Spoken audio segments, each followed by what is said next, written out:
Ladies, welcome to the Feminine Mystery. My name is Azalea Dawn, and I make videos to bring you clarity to your vision of your feminine future. Today, we're going to be talking all about female friendships, and not just any female friendships, quality female friendships. Now, there are several benefits to making friendships with other women, especially during your level up journey. First of all, if you're trying to attract a really high quality partner, a really high quality husband in the future, a lot of these people have closed social loops, which means that you'll only meet them through third parties and intermediaries, people who know people essentially. So it's very important that you go out and make connections so that you're not left with the sort of lower quality people who are abundant on dating apps and things of that nature. At the end of the day, we can't make connections by staying on our couch all day. It's also very important to make high quality female friendships just in terms of the inspiration and the joy that that can bring to your everyday life. Having high quality female friendships may be a personal goal of yours, and it may be something that you desire to work on for reasons even beyond those that I've named here. So, if this is something that's of interest to you, then let's get started. Now, ladies, my first tidbit of advice here in order to attract more high quality female friendships is to commit to always looking your best. Now, you may wonder, why is it that you need to look your best if you're looking to engage in a platonic friendship with another woman, right? There shouldn't be anything in regards to judging you by your appearance in that nature, or so one might think.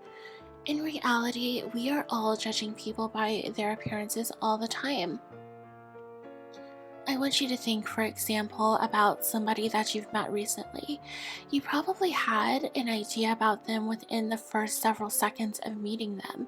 Unfortunately, while it's, a very common saying that we shouldn't judge a book by its cover, other people simply don't know us, and we simply lack the time, the resources, the willingness in many cases to get to know every single person that we encounter in the world on an individual basis. We do have to, on some level, sort through who it is that we want to engage with and who we don't. Unfortunately, when it comes to people who don't really know you, they don't have much to go on besides your appearance. They don't know that you have a lovely heart, a generous soul, a caring spirit, or anything like that. They can only judge you by what you look like. So, how you put yourself together, what you're wearing, what you're carrying in many cases in terms of the bag that you have, or what you're wearing in terms of the shoes that you have. I have an entire video on my channel about the judgments that people may make based on the shoes that you're wearing. So it's very important that you take care to put yourself together so that you can send the right impression of who you are. You want to really get in the game and start to take control of the narrative, so to speak. Make sure that if people are going to have an opinion over who you are or who they think you are, do your best to make sure that that opinion is accurate, that that judgment is in your favor. Don't shy away from it or disengage. Get in there and make sure that you're looking your best every single day. Now, ladies, the next thing I would recommend if you're in the market for more affluent female friends is to go where affluent women are. And that is very important because we can't really expect to meet people, from our couch, from the safety of our home or the safety of your apartment, just, swiping left and right on some app or engaging on socials all day.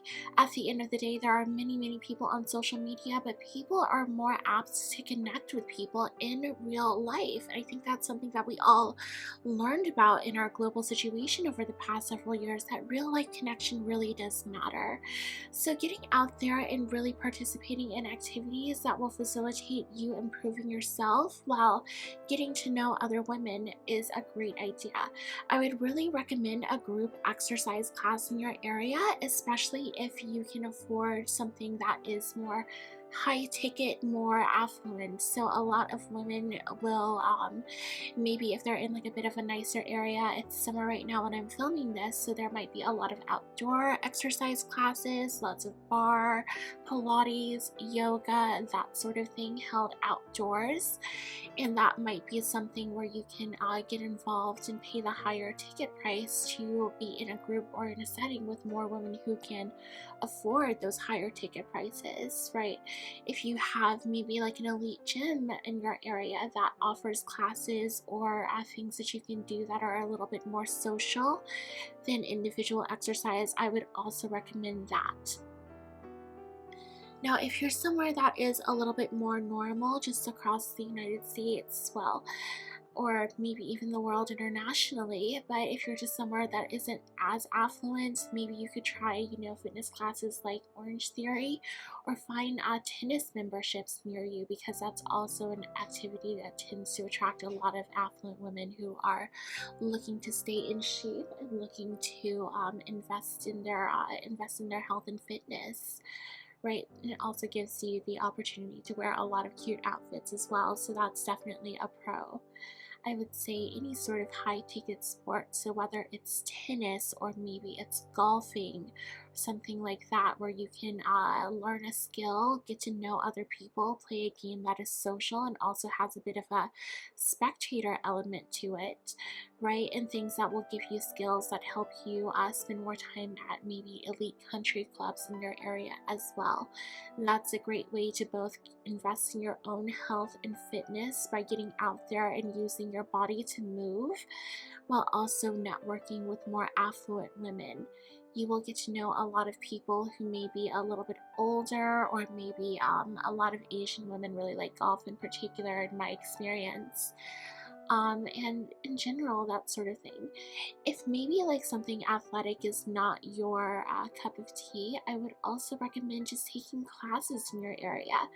There may be cooking classes going on, especially vegan cooking. That's one that's very big with the more affluent female crowd.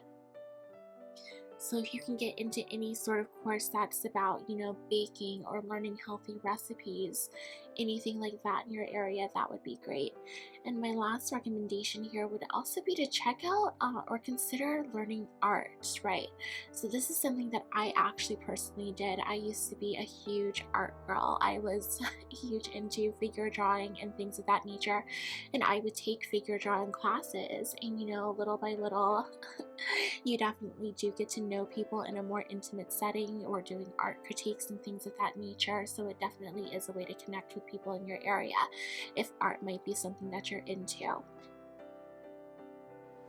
Now, once you have formed a relationship with people, become a familiar face at an activity, the next thing that you want to do to really take a friendship to the next level is to move this connection to a new place.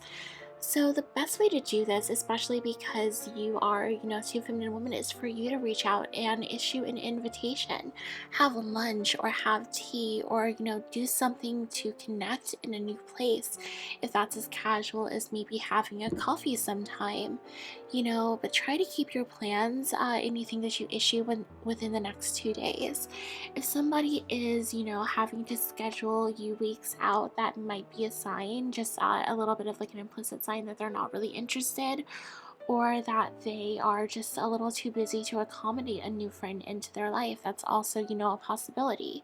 So anything where you are moving your friendship into the next place, consider maybe just issuing an invitation to have coffee maybe after your workout class, or to engage in a new thing that's going on in your town or city near you. I think a lot of women are definitely looking for more of a social experience coming out of COVID.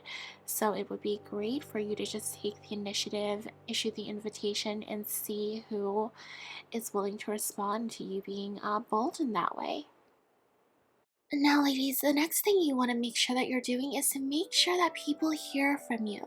Now, I know that we've all gone through this before. We've had the experience where we've made this great new connection, and we maybe exchanged numbers or something of that nature, and then all of a sudden we just don't hear from that person again. That person, it's like they fell off the side of a cliff. And look, the way that I live my life, am definitely, I understand the energy of being that friend, being somebody who is literally Saturday on the couch, headphones on, listening to like Real Housewives or something, just living my life, not replying, being on Do Not Disturb or whatever. Totally get it. But if you are serious about making new connections, you really want to make sure that you're going out of your way to nurture those connections. Right, so science has shown, and I know that this might be a little bit of a tangent here, but science has actually shown that in order for somebody to feel closer to you, that they need to be hearing from you a minimum once per week. Right, so that means that at least once per week you need to be reaching out in some way, shape, or form, ideally via text message. Maybe text to schedule a call or something, or maybe just a brief text exchange to keep up with how they're doing.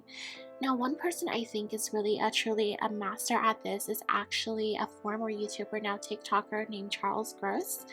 Now, one thing about him from back in the day that I always thought was so fantastic about him is that he was great at managing relationships from his phone. So he used to really not leave his home a lot, from at least from the appearance of like his vlogs or things like that, but he would always be managing his social connections. He would really be keeping up with those diligently by scheduling out phone calls and text exchanges and really taking his communication with others seriously, excuse me. So that's just one thing that I would highly recommend engaging with as far as an idea.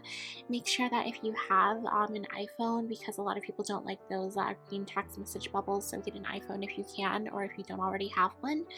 But just make sure that you're reaching out, that you are, in somebody's, you're present in someone else's mind essentially, and that you're nurturing that connection over time so that it's not as if you fell off a cliff.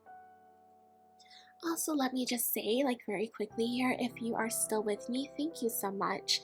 It's been, in actuality, so long since I have been filming or recording, I should say, a video for my channel, and I am a little bit rusty, but I'm hoping to get back in the swing of things, and this is just an exercise in that. So hopefully we're both, working on things and improving together. Either way, thank you so much for staying with me here. Now, the final thing that we really need to address is not to be the red flag friend. This is so important to managing our relationships in real life, because while we all love the drama on Real Housewives, on Selling Sunset, on Vanderpump Rules, or whatever is going on, a lot of us don't really want that energy in our day-to-day life. So if you can get in a place where you are not starting a lot of drama for other people, I think that's something that you really want to pay attention to.